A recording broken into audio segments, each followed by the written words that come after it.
Middle east में बढ़ते तनाव का असर भारत में भी दिखाई देने लगा है। पेट्रोल डीजल को लेकर लोगों की चिंता बढ़ती जा रही है और छत्तीसगढ़ के कई शहरों में हालात बिगड़ने लगे हैं।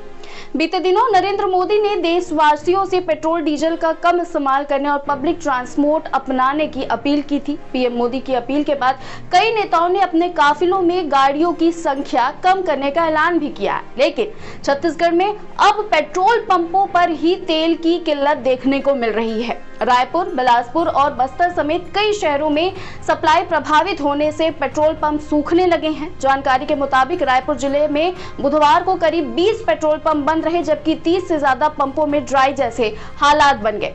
तेल की कमी की खबर फैलते ही लोगों में घबराहट बढ़ गई है और कई पेट्रोल पंपों पर वाहनों की लंबी कतारें देखने को मिल रही है। अब देखना होगा कि ये स्थिति कब तक कंट्रोल में आती है। आपकी तरफ क्या हालत है, कमेंट सेक्शन में जरूर बताएं और अपडेट्स के लिए वैम छत्तीसगढ़ को सब्सक्राइब करना ना भूलें।